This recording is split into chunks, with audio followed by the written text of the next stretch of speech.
اے اہل ایمان، اگر تمہارے ماں باپ اور بہن بھائی ایمان کے مقابل کفر کو پسند کریں تو ان سے دوستی نہ رکھو، اور جو ان سے دوستی رکھیں گے وہ ظالم ہیں۔ کہہ دو کہ اگر تمہارے باپ اور بیٹے اور بھائی اور بیویاں اور خاندان والے اور مال جو تم کماتے ہو اور تجارت جس میں مندی سے ڈرتے ہو اور مکانات جن کو پسند کرتے ہو اللہ اور اس کے رسول سے اور اللہ کی راہ میں جہاد کرنے سے تمہیں زیادہ عزیز ہوں تو ٹھہرے رہو یہاں تک کہ اللہ اپنا حکم یعنی عذاب بھیجے، اور اللہ نافرمان لوگوں کو ہدایت نہیں دیا کرتا۔ اللہ نے بہت سے موقعوں پر تم کو مدد دی ہے، اور جنگ حنین کے دن جب کہ تم کو اپنی جماعت کی کثرت پر غرہ تھا تو وہ تمہارے کچھ بھی کام نہ آئی، اور زمین باوجود اپنی فراخی کے تم پر تنگ ہو گئی، پھر تم پیٹ پھیر گئے۔ پھر اللہ نے اپنے پیغمبر پر اور مومنوں پر اپنی طرف سے تسکین نازل فرمائی، اور تمہاری مدد کو فرشتوں کے لشکر جو تمہیں نظر نہیں آتے تھے آسمان سے اتارے، اور کافروں کو عذاب دیا، اور کفر کرنے والوں کی یہی سزا ہے۔ پھر اللہ اس کے بعد جس پر چاہے مہربانی سے توجہ فرمائے، اور اللہ بخشنے والا ہے، مہربان ہے۔ مومنوں، مشرک تو پلید ہیں، تو اس برس کے بعد وہ مسجد حرام یعنی خانہ کعبہ کے پاس نہ جانے پائیں، اور اگر تم کو مفلسی کا خوف ہو تو اللہ چاہے گا تو تم کو اپنے فضل سے غنی کر دے گا، بے شک اللہ سب کچھ جانتا ہے، حکمت والا ہے۔ جو لوگ اہل کتاب میں سے اللہ پر ایمان نہیں لاتے اور نہ روز آخر پر یقین رکھتے ہیں اور نہ ان چیزوں کو حرام سمجھتے ہیں جو اللہ اور اس کے رسول نے حرام کی ہیں، اور نہ دین حق کو قبول کرتے ہیں، ان سے جنگ کرو یہاں تک کہ ذلیل ہو کر اپنے ہاتھ سے جزیہ دینے لگیں۔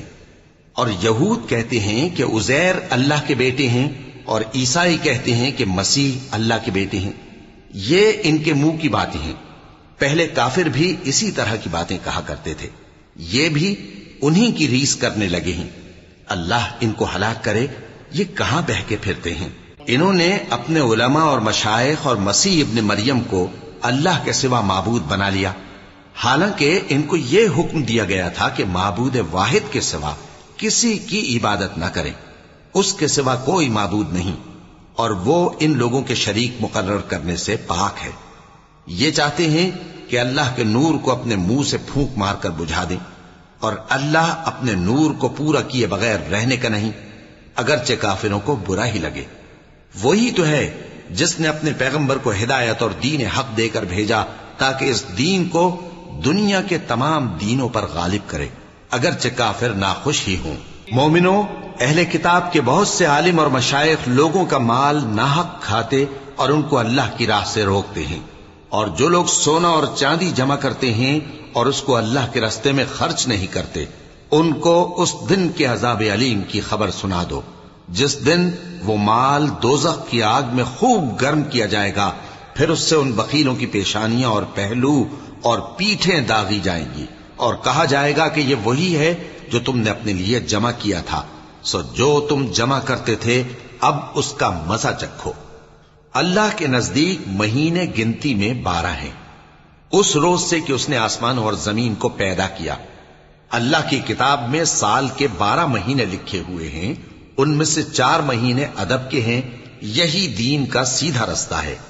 تو ان مہینوں میں قتال ناحق سے اپنے آپ پر ظلم نہ کرنا، اور تم سب کے سب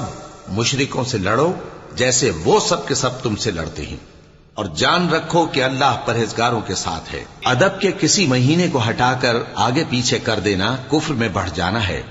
اس سے کافر گمراہی میں پڑے رہتے ہیں۔ ایک سال تو اس کو حلال سمجھ لیتے ہیں اور دوسرے سال حرام، تاکہ ادب کے مہینوں کی جو اللہ نے مقرر کیے ہیں گنتی پوری کر لیں، اور جو اللہ نے منع کیا ہے اس کو جائز کر لیں۔ ان کے برے اعمال ان کو بھلے دکھائی دیتے ہیں، اور اللہ کافر لوگوں کو ہدایت نہیں دیا کرتا۔ مومنوں، تمہیں کیا ہوا ہے کہ جب تم سے کہا جاتا ہے کہ اللہ کی راہ میں جہاد کے لیے نکلو تو تم زمین سے چپکے جاتے ہو، یعنی گھروں سے نکلنا نہیں چاہتے؟ کیا تم آخرت کی نعمتوں کو چھوڑ کر دنیا کی زندگی پر خوش ہو بیٹھے ہو؟ سو دنیا کی زندگی کے فائدے تو آخرت کے مقابل بہت ہی کم ہے۔